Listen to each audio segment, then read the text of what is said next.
For millennia, I lived in solitude, in isolation, days marked by the silent cycle of reincarnation, rays of red at dawn and the afternoons of bright blue, the sunset in rich purples as a gentle breeze blew, and finally the inky blackness of the night, littered with the silver dots, impossibly bright. The changing skies gave me company while I remained, timeless, immortal, constant, unchanged. I often wondered what my purpose in this world was. I did not remember being born, and no one told me if I were to die. Things changed one morning when I was woken up by the sound of hammering on my body. My first impression was that this was strange and new, but it wasn't unpleasant. A two-legged animal I had never seen before stood staring at me. It must have seen quite a bit of the world, for I had designs of birds and plants on my body that I had never seen in my territory. Eventually, I started to see more of these animals. Oh, and what did they call themselves? Humans? No. Hookans? Or was it just Mars? Yes, I remember. Umans. Umans it was. I liked them. They began to use me to tell their stories. They used my mortality to become immortal themselves. Their stories got interesting from that point.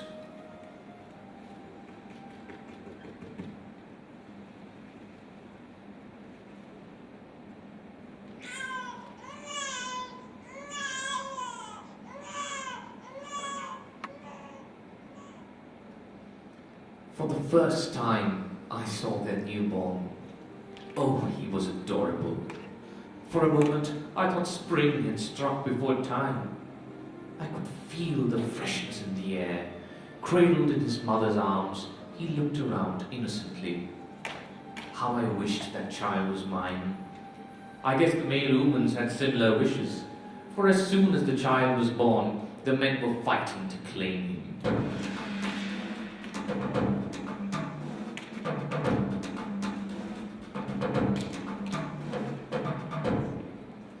It was confusing, chaotic. How was anyone supposed to know who the real father of the child was? These humans mated with several partners. What was the solution? Me? Yes, me! Oh, these humans sure were smart. My purpose just magnified as they assumed me to be the supreme authority. A man and a woman would come and take their oaths to stay with each other forever, with me as their witness. Their population divided into pairs, and with that, a child would know his mother and father as soon as he was born. Well, the chaos was gone. A new order emerged, an order they called family.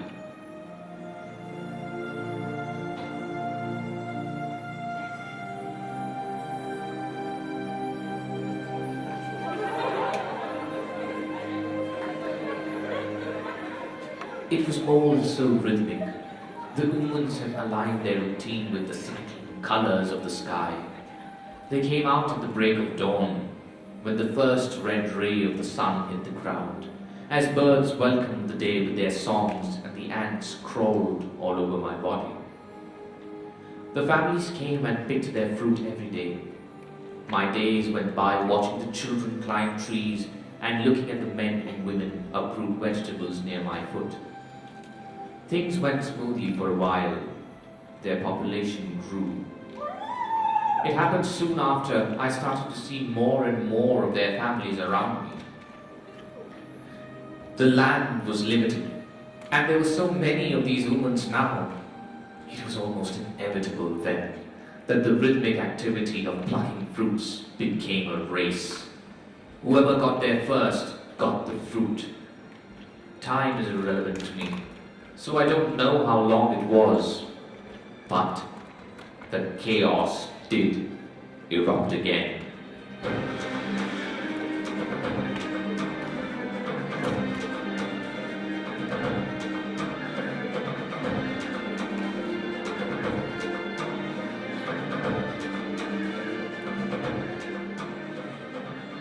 Their harmonious song reached a crescendo and gave way to noise. Once, two families nearly killed each other over a piece of sugarcane.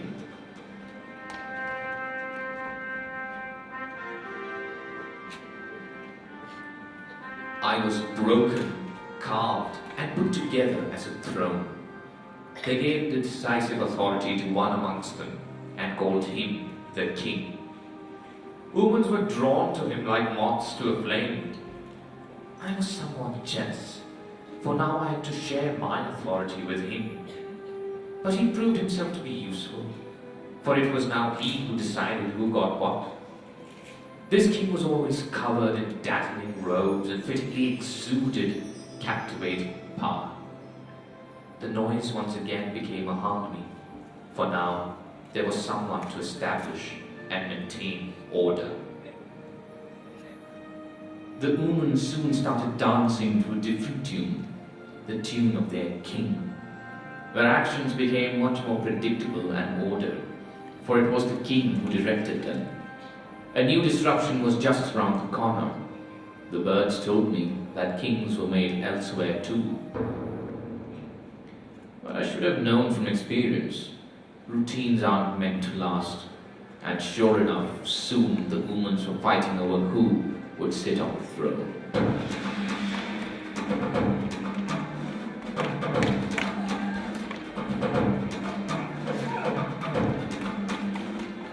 While the humans in my territory were busy destroying the melody to decide who would conduct the orchestra, new faces walked in. The first thing they did was to break me again. They once again changed my purpose.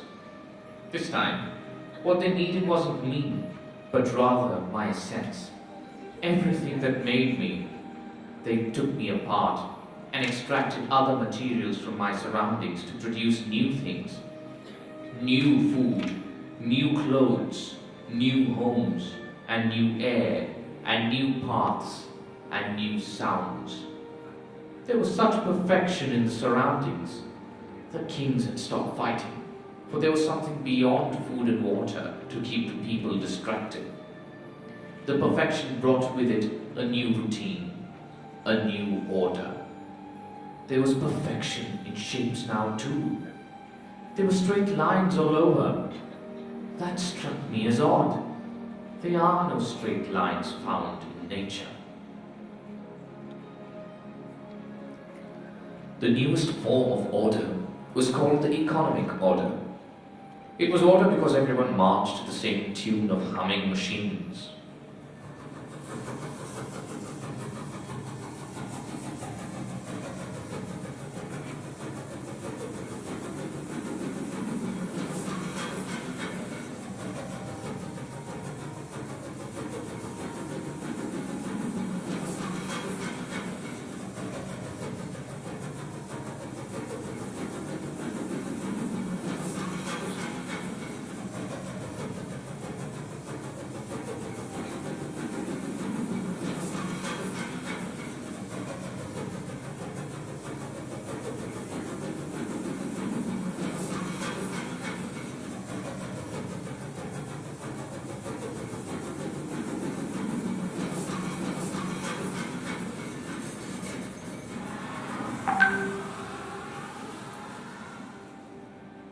New demands were created and new demands were met. However, as the humans and their demands grew, some requirements went unfulfilled. New questions faced them. Who was going to decide what to produce, how to produce, and for whom to produce? Chaos began to reign again.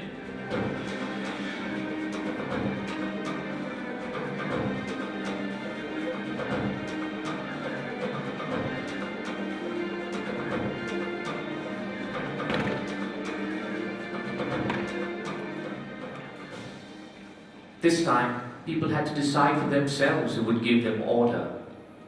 Again, they used a part of me and created what they called the voting booth. Sometimes it amuses me how some of them walk around trying to convince people why an orchestra conducted by them would be the best.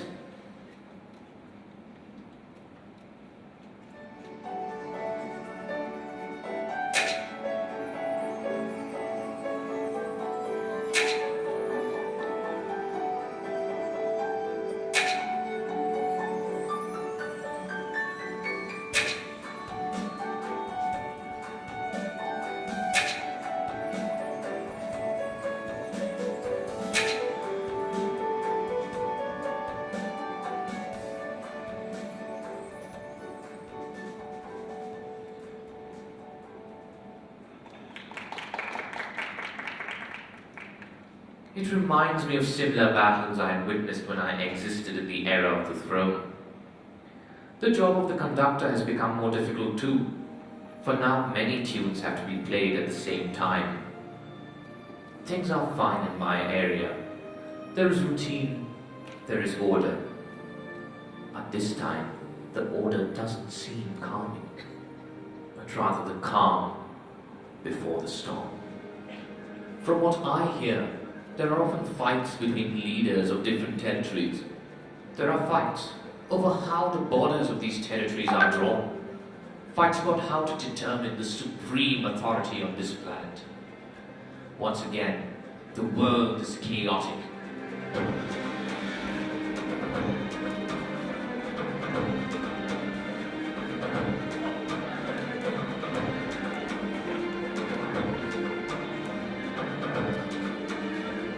They have broken me down further. They say they can use my tiniest part to destroy territories. The weapon is called the atom bomb. The birds tell me the bomb was used some years ago and it destroyed entire cities. Somewhere, I feel proud again. It's a powerful feeling to know that I possess such energy. Oh, how I love these humans for making me realize this. They say such power is needed for the most powerful among them to decide how the world works. Right now, they are scared to use me, considering how devastating the effects can be.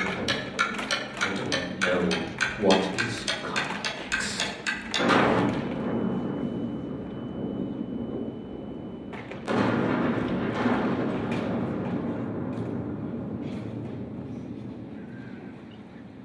They said the chaos must go. They tried so hard to fight it. They thought it was so wrong and tried so hard to right it. For all had their own ideas of order, they couldn't agree.